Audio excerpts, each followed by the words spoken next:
YouTube is an ever-changing animal. Just when you think you know what's going on, they change something, and it can be so hard to keep up with all of the changes. But it's way too easy to say, well, this is how I've always done it, and it's been working for me, so why should I change anything? Because you're probably missing out on a ton of views, which turn into clients and closed transactions. So, on today's live stream, I'm going to be sharing with you some of the things that I have learned and implemented that made a huge difference with my channel. In fact, both channels in the last 6 months. So, grab something to write with because you're not going to want to miss a single word. Let's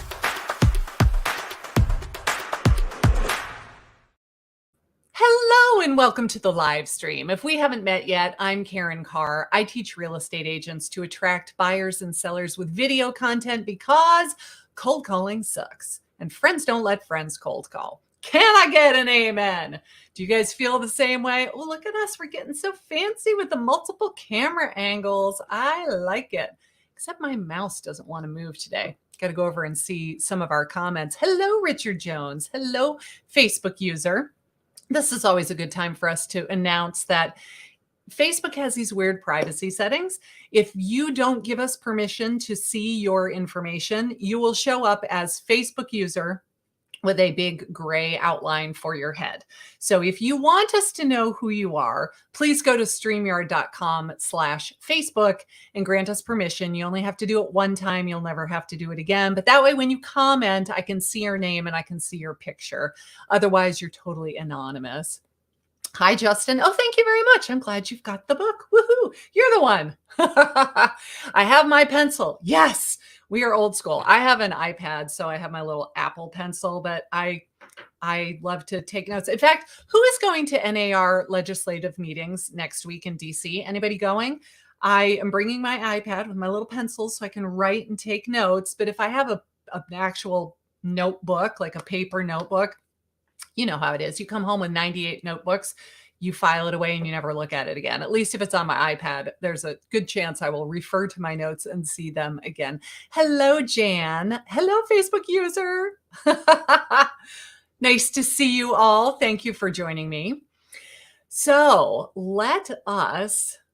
I got to tell you about the upcoming 5-day challenge, by the way. So if you've never attended one of my challenges before, it's so much fun. I go live for 5 days in a row, and I'm going to help you overhaul your YouTube channel so that it will start bringing you clients, bringing you actual leads who hire you, who sign an exclusive agreement to work with you. You get them under contract, you close, you receive a commission check. I mean, I have a couple commission checks sitting right here on my desk that need to get deposited. I'm telling you, the strategy works. And if you are just starting your YouTube journey and you're not quite there yet, or if you have a channel and it's not bringing you any business and we just need to give it a facelift, come to the challenge. I'm going to share so much information with you, but I try to do it in bite-sized chunks. So on day 1, we cover one topic and then we do one little homework assignment. On day 2, it's something different. This way, over the course of 5 days, you make real progress with your YouTube channel.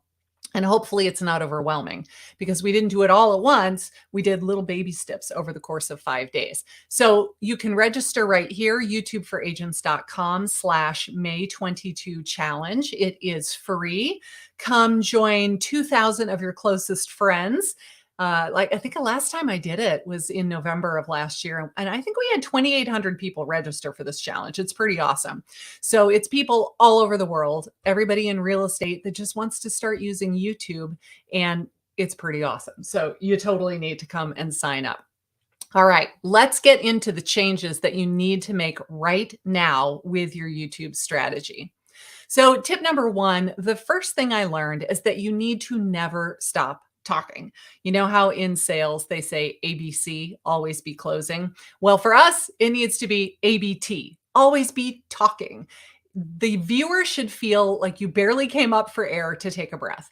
Now, in a live stream, it's harder to do this because, we humans kind of need this thing called air in order to not die. But in a pre-recorded video, it is super easy to edit out the breaths during the editing process. You're not doing this during the filming. I mean, you can if you want to, but then you have to never, ever, ever make a mistake. And how many of us do that? So there are people that I follow on YouTube that are not in real estate and they sound like the Energizer Bunny. They just keep going and going and going and going, and they barely pause to inhale. They never stop talking. So I wondered why they do this. And I found that the channels that do this are the ones that I watch most frequently. Why? Because it holds my attention. So I implemented this in my own channel, and guess what I found out? I found out that it works. And that's why they're doing it. So when I look at my audience retention graph, it's very easy to see where we are losing people. When you log into YouTube Studio, you go look at the graph of how long people watched your video. They click on the video, they watch for a little while, and then they drop off. How long are they staying? Are they staying 40%, 50%, 70%, or are they leaving in the first 30 seconds? So does anybody do this already? Let me know in the comments if you're doing this and how well it works for you. But you want to make sure that you're looking at your audience retention graphs and then asking yourself the following. When you look at that graph and it's going along and then you see a big dip like this, what was I saying when they left? What was on screen when they left? If you start to do this regularly with all of your videos, you're going to see some patterns. And if there were 3 seconds of silence where there was no music, you were not talking, nothing exciting was happening on screen, and then that's where the people are falling off, you make a point to not do that anymore. Similarly, if your logo is on the screen and you're losing people, unless they were picking up the phone to call you at that exact moment and hire you, this is not a good thing. We don't want to lose people. So be like this guy and always be talking. I know it feels weird and you feel like it's crazy, but I promise it really does work. And again, you don't have to do this during the filming process. You do it during editing. So do we have any comments, any questions on here about Jan says, I never stop talking in real life. Girl, you and me both. We all know talking is not something that I struggle with. If you said, get up on stage and talk for an hour about flowers, I said that because your last name. I know nothing about flowers, but I could probably fill a whole hour. It'd be fine. Justin, totally. Even lenders. Yeah, it doesn't matter what your topic is. So one of the people that I followed, she talks about blogging. She talks about being an online business owner. Doesn't matter. It doesn't really matter what the topic is. The point is that you just keep talking. And as long as you keep talking, you don't lose their attention and they keep watching the video because something is always happening. Of course, you're talking about something interesting and you have stuff popping up on screen that's also interesting. We're giving them something to look at. But if you take a breath between sentences and there's no music and there's nothing really exciting happening on screen, and it's just 3 seconds of nothing, it's so easy to just cut that out. So you can absolutely do that during the editing process. Oh, Justin, you would love a consultation with me? Cool. We can do that. Absolutely. If you go to youtubeforagents.com and then click on work with Karen, there's all the different ways that you can get my input on your channel. I would be happy to do that. Cool. All right. So let's move on to tip number 2. The second thing that I implemented was getting rid of the animated intro, the logo bumper, the stinger, your animated logo, whatever you want to call it. Whatever you prefer to call it, it's boring and it loses viewers. Now, in almost every state in the US and in Canada, in fact, I'm going to go out on a limb and say probably in every state, your governing board probably requires that you identify yourself as a real estate licensee and the brokerage that you are affiliated with. So I'm still an advocate for having your branding to keep yourself out of trouble, but also to brand yourself into the mind of the people that you're trying to reach. But it needs to be less intrusive. It just can't be in your face. Look at me. I am a real estate agent. Can we all take a moment to appreciate the fact that I am a real estate agent? And oh, by the way, did I mention all of these awards that I've won? All that kind of stuff. So on my real estate channel, I've been fooling around with having our intro be more like B-roll. I'm on the screen talking. The logo thingy comes across, but I'm in the middle of a sentence and they still hear me talking. So it's really just B-roll. It is the thing to look at while they're hearing me speak. You can also try having it just be a lower third. So the lower third is when it comes out on the lower third of the screen. Usually it can be in the middle, it could be in the top, but usually it's at the bottom. It's your name, it's your brokerage, it's your company name, whatever it is.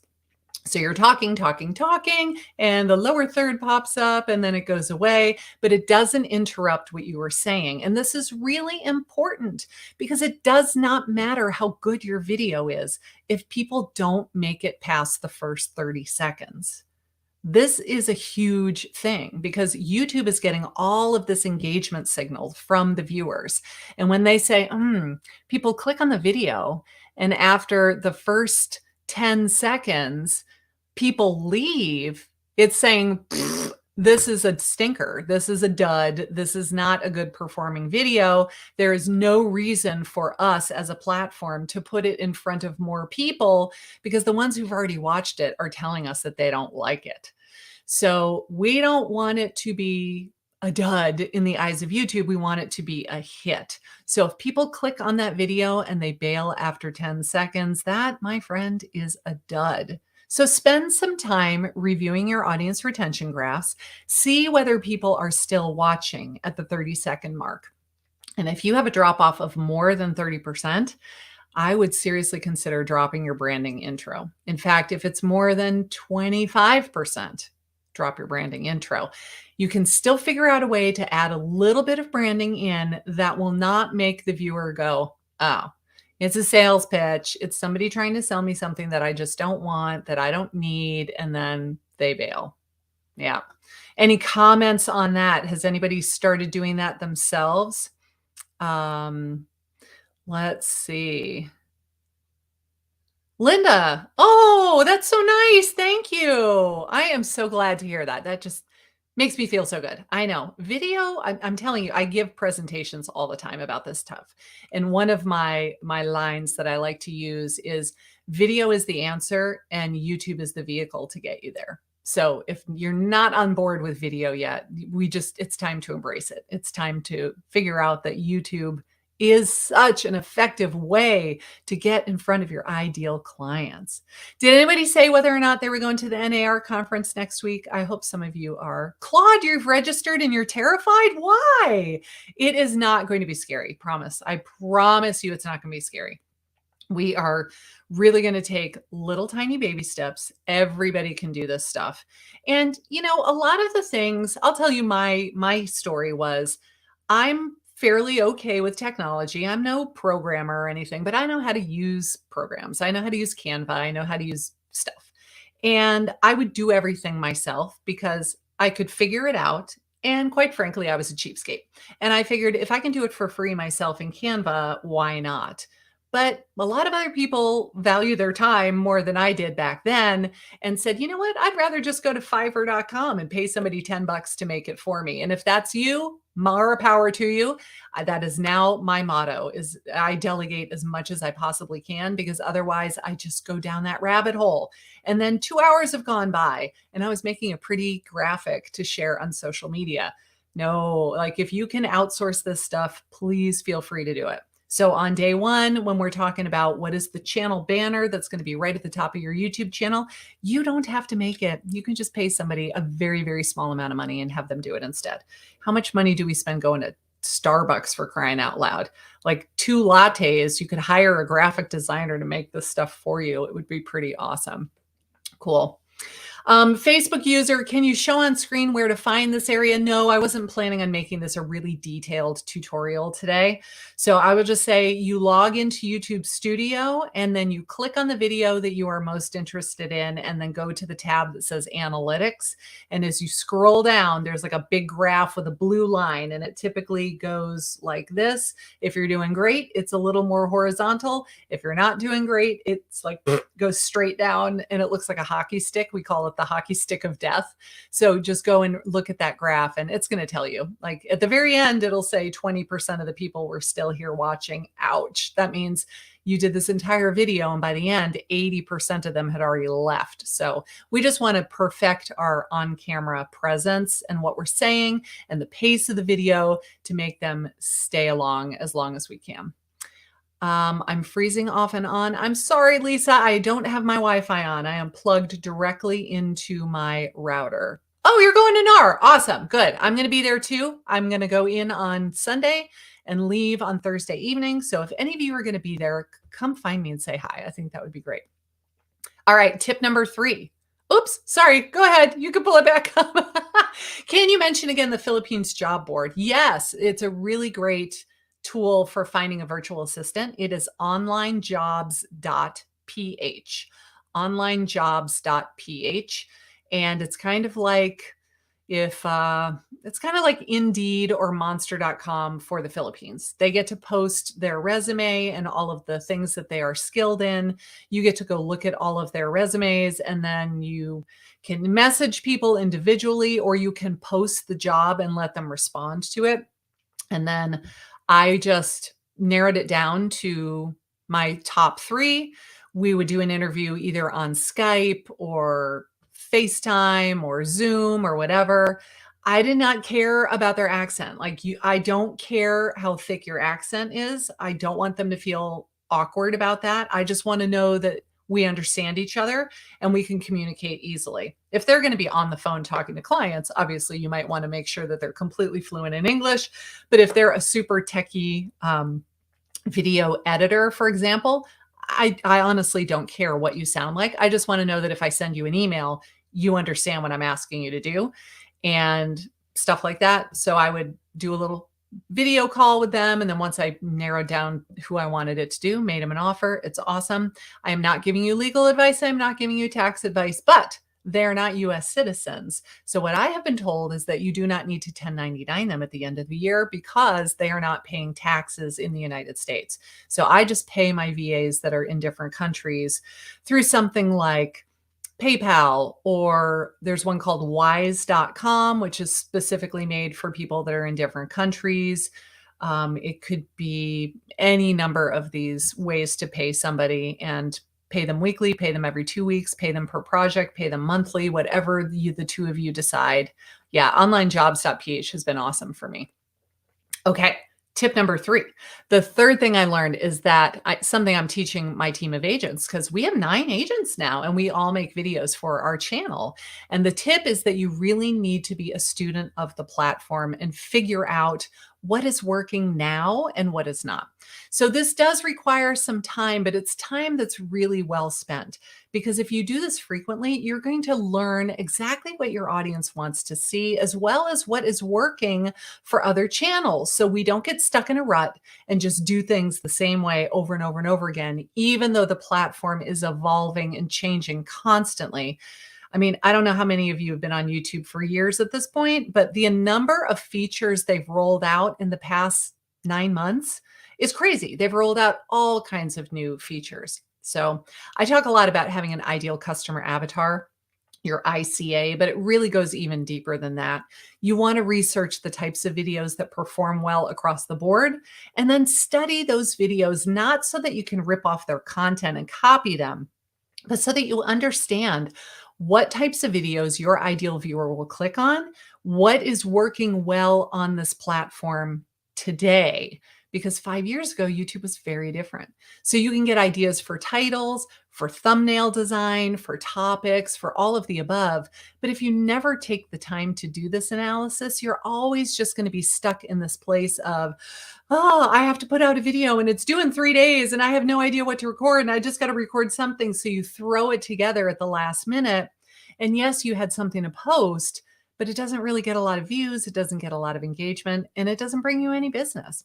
So we go over this a lot in my program, YouTube for Agents. And I do have a really exciting update coming to teach you exactly how to do this stealth research. So if you're inside YouTube for Agents already, stay tuned, because this is going to blow your mind. It's been really fun.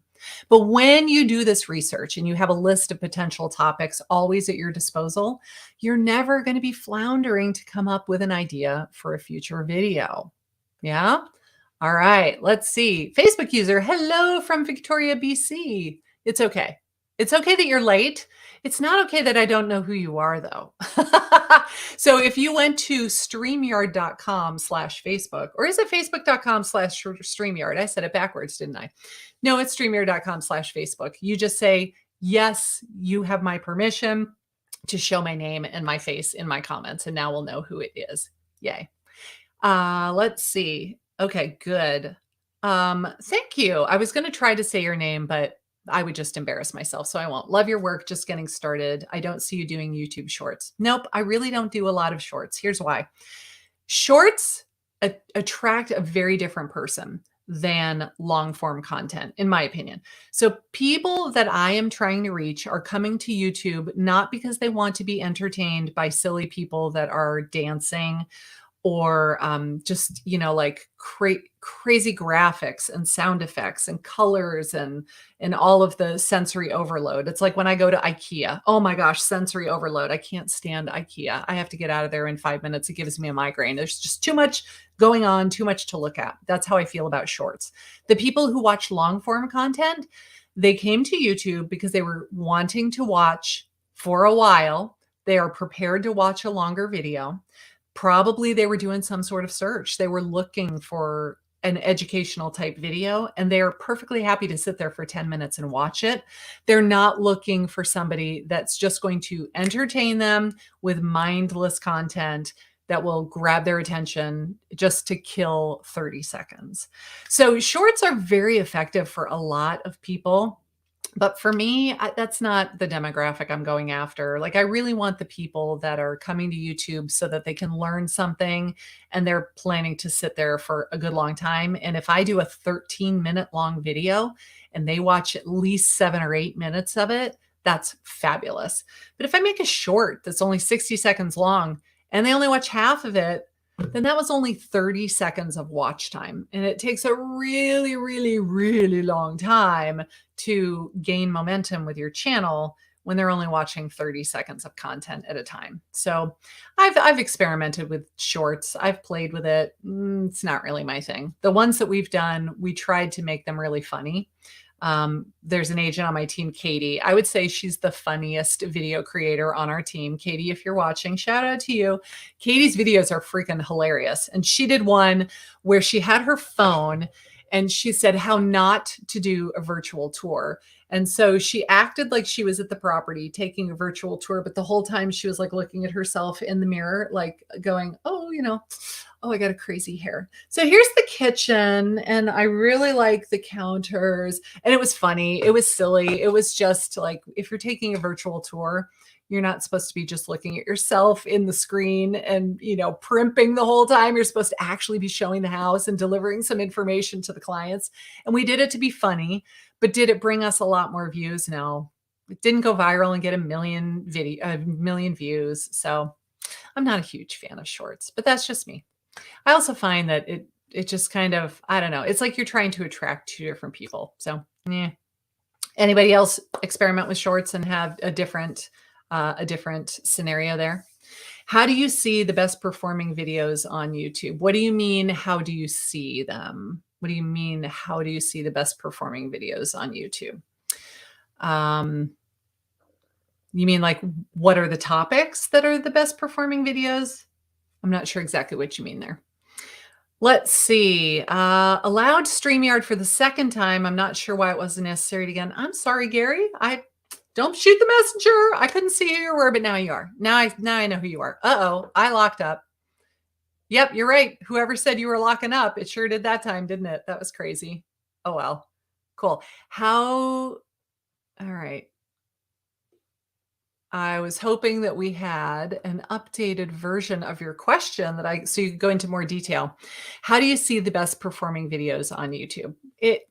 What's working right now is a lot of people want to know what's happening with the market, right? Everybody that makes a video about, are we in a bubble? Is the housing market going to crash?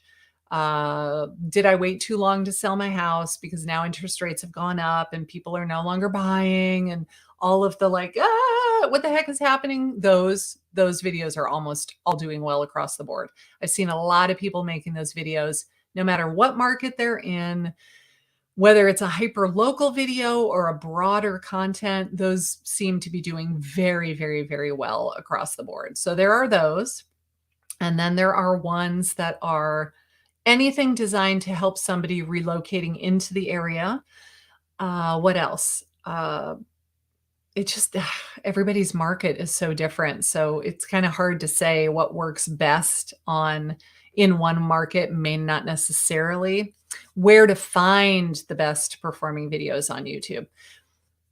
You can just watch other channels that you like, whether they are real estate channels or just somehow channels that you like. Let me think of a good example. Like I'm doing intermittent fasting right now, trying to lose my COVID 20 pounds that I put on, tired of having a gut that I had to suck in all the time. So I'm doing intermittent fasting and I'm trying to learn all about it so that I do it well and it's effective and safe and all of the things. And by the way, I've lost 12 pounds. Yay for me. It's working. But I will go and watch these channels that talk about intermittent fasting. And there are a few that I like way better than the other ones. Why? And then I just look at him. So there's one guy, extremely knowledgeable. He's a physician. He has written books. He's awesome. His videos are so awful to watch. He's got no background. He's got no sound. He's got no lighting. It literally looks like he's standing in front of a beige wall in the cafeteria. And even though his videos have great information, I just don't like watching them because he's not visually stimulating as well. There are other people that will film and have tons and tons of production value, and they're entertaining to watch, but he goes into such detail and goes so specific with the nerdy science stuff that loses me too, because it's like, I'm not a scientist. I'm not a physician. Like, give it to me in layman's terms. Just tell me what I need to know as the person doing this without telling me like all of the things. So for me, I like a happy medium. I want it to be visually appealing, and I want you to give me enough information without making my brain hurt. That's just me. That's what I like. Now, maybe he's going after the nerdy demographic. That might be his ideal customer avatar, is the person who wants all of the data. And if that's who he's trying to reach, he's doing a really good job, because that's what he does. And I bet those people love those videos. It's like, give it to me. I want all of the information, right? So you just kind of have to look and see what appeals to you. But then you also go to their channel and you look at the videos and you sort them most views to least views. So the one that's the most viewed video on their channel that has, 400,000 views, and then the next closest video has 200,000 views, and then they go down to like 40,000 views. It seems like that's what it does. Like there's one that just way outperforms everything else. And then the next one is a pretty big step down. And then the next one is a pretty big step down. So you look at the one that's performing the best and you try to analyze it of why. Was it the title? Was it the thumbnail? Was it the pacing? Was it the editing? Was it just a very timely trending topic? And you just try to see what seems to be working. There are trends with thumbnails. You'll look at thumbnails that were very, very effective 5 years ago may not be so effective anymore. You just kind of have to always be learning and always be analyzing and always trying to refine your technique to make it a little bit better. But you're in the program. So I'm going to teach you this stealth method here before too much longer. Let's see some other content or other questions and comments that we have. I'll let Lindsay pull them up on screen. I posted one YouTube video and stalled. Well, that's okay. That happens to the best of us. Life gets in the way, or you do it and then you didn't have the results that you wanted, so you just talk yourself out of doing it. If you come to the challenge starting on May 9th, that's okay. I will do my best to light a fire under you and get you going again. It'll be a lot of fun. What about contingent offers and situations that buyers are in? So you could so you're a lender and you want to talk about stuff like that. That's perfectly fine. The one thing I would think about is the person who's going to watch that video already under contract on a house, and they have an agent and they have a lender already? Sometimes we make these videos thinking they're going to be very educational, but they're not top of funnel content. They're like all the way down at the bottom already. And then it's too late to reach them unless their deal is going south.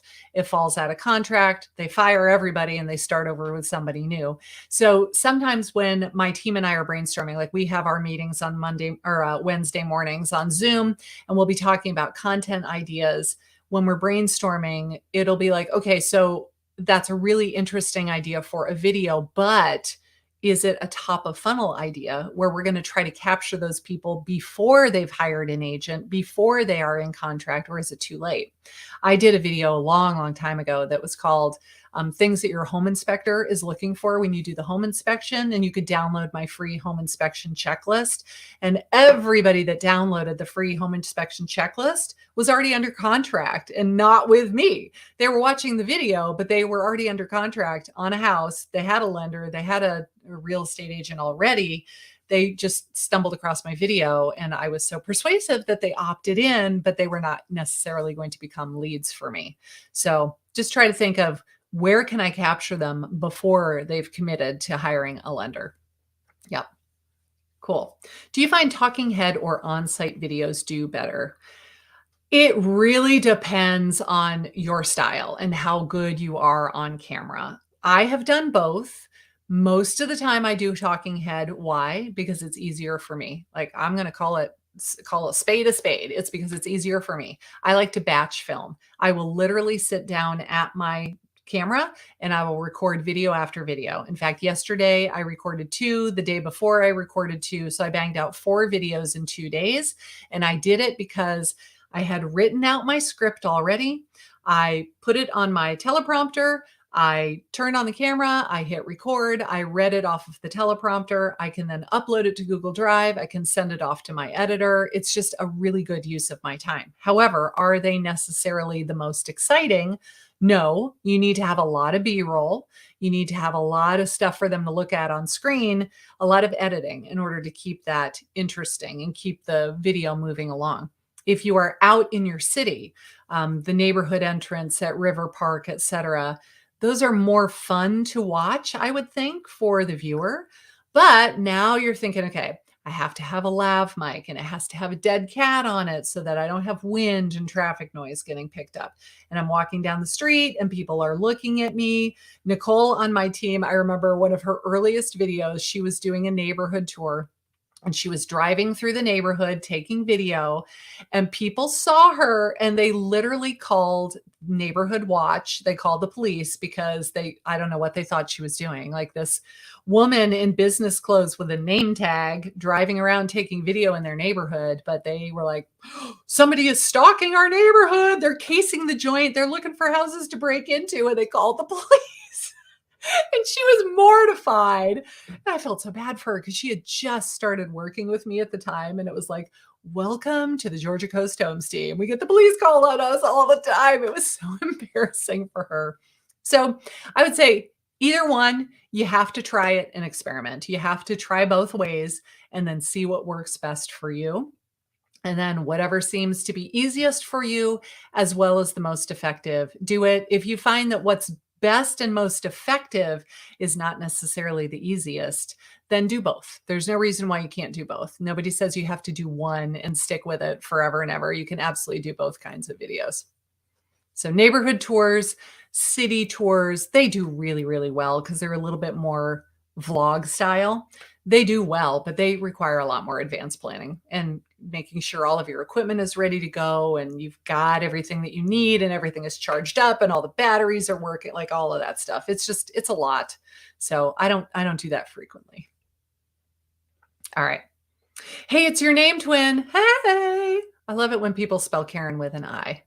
And I don't know if this is true for you. My parents told me when I was like 10 that my name was actually Karen. And for the first year of my life, they called me Karen, but none of my relatives and all of their friends, everybody called me Karen. So finally, after a year, they just threw up their hands and said, okay, fine, her name will be Karen. I was like, how did I not know that until I was 10 years old? My name was actually Karen. Who knew? Anyway, can you give me the skinny on how to properly use SEO? Oh, we're going to go over that in the 5-day challenge. You totally need to come to that. That is a huge topic. There's so much information to share. We can't possibly get into it today. But if you come to the 5-day challenge, we will be talking all about that on the challenge. So I hope that you enroll and you come with me for that, because it's like an hour, maybe 45 minutes of going into really deep dive into that topic. And I love me some SEO. If you've ever heard me say hashtag SEO is my bitch, that's because I love SEO so much. It's so great. We use our website a lot because of SEO as well. We don't run ads to send people to our website. We don't have to. We just have great content on the website, so it ranks organically on Google, thanks to all of these videos that we have embedded on it. And just, it's pretty awesome to be getting like 5 or 10 leads a day from people who already know who you are and they've already decided that they want to work with you. I love it. All right. Ooh, Lindsay, there's a long one. YouTube will be new for me. Will you go through what is needed to begin on the 5-day challenge? Totally, we will. Really, you just need, your phone will be fine. The camera on your phone is perfectly adequate. So I have an iPhone 13 Pro. The camera on this thing is amazing. If you have a phone that is less than 4 years old, I'd say use your phone. It really is fine. Now, I do have a big fancy microphone, my big podcasting microphone up here. You don't need something that fancy. The reason I have that is because I do a lot of live streaming. I do a lot of podcast interviews. I do a lot of training on Zoom. If I didn't need that, you could use your AirPods. You could get like a $20 clip-on lavalier mic that just clips onto your lapel here. It has a big long cord. It plugs into the headphones jack on your phone. Like literally nothing super, super fancy. And then light. So I have a window right in front of me. So I have a teleprompter in front of me with my camera in it, and then behind it is the window. There you go. I have light. I have the light coming off of my computer for this side camera, so I don't look like I'm sitting in the dark. And it's fine. But you don't need, start simple. Start simple. You can always upgrade your equipment over time. But if you just go into the weeds of, oh, I need all of this expensive equipment, you go out and you buy $500 worth of equipment that is very complicated and you never take the time to learn how to use it, then you're just wasting your money. We don't want that. So I'm a real estate professional and a commercial loan broker trying to hold it. I've been told to lead real estate. You know, I probably would. If I did both, if I were a realtor and a lender, I would probably lead with the real estate side. And then you could always get the lending side, hopefully, as well. Just my personal opinion. Just because I've been doing this now for 5 years and I have yet to run out of topics. But I see lenders in our group who seem to have a harder time coming up with topic ideas. And I don't know if that's just because they don't have as many examples to mimic, or if it's because their regulations are a little bit more strict than ours. Like I would tell lenders, oh, you should make a video on this topic. And they're like, well, I have to go to my manager and they have to approve it by corporate. And if your hands are tied with so many rules, maybe it's a little bit more difficult. So I'd lead with the real estate stuff personally. Yeah. All right. Well, I didn't want to keep this super long today. I just wanted to share with you some ideas that had really helped my channel. But if you want to go deep with your YouTube channel, I encourage you to sign up for the challenge. We are starting 10 days from today. So with that, I will sign off. And remember, go make a video.